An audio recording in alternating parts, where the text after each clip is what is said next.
Question. Teachers, what tool or application are you using to have your students collaborate together in a digital space? If you did not say Cami, why? Why? It's the best. Don't believe me because it's the annotation tool? Let me show you.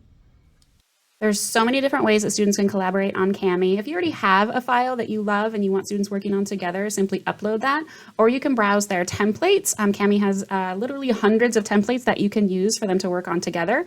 Or if you just want to create like a blank whiteboard, you even have options there. So you can kind of choose the layout of your whiteboard, click add, and you're ready to rock and roll.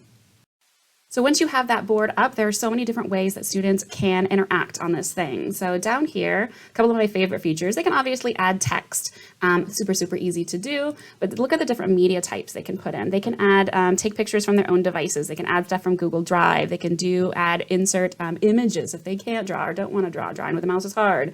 They can also add YouTube videos, which I've done in right here. You can also add little graphic organizers and stickers, kind of a great way to comment. They can leave stickers on each other's notes. So a ton of different ways that they can add their own voices to this document.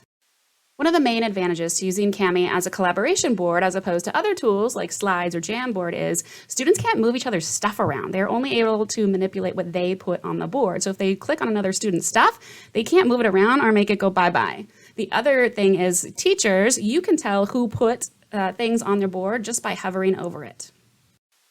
And wait, there's more. So the way that the students can interact with each other on this board is also awesome. So they are able to comment on everything on this board in a myriad of different ways. So they can add text comments. That's super easy. If they're not great typers yet or spellers or whatever the case may be, they can leave voice comments like this one right here.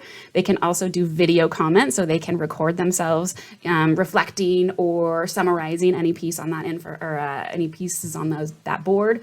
They can also screen capture. So they see that right here. So say that they have another tab open where they found a good article or a good picture or something that they want. They can screen grab that and put it in there.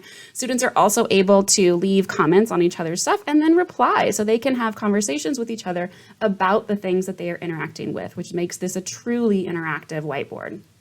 And after all of the amazing digital conversations have happened, feel free to go in there and add more, maybe some group work or maybe some individual work down to these pages at the bottom. So they still have all this content where everything is they can look at, but then maybe they do some group work like this frayer, or maybe some individual pieces that you want them to do, maybe a summary on the content information as well. You would simply just go down to the bottom and add some pages into this document. Again, you have all of those same options.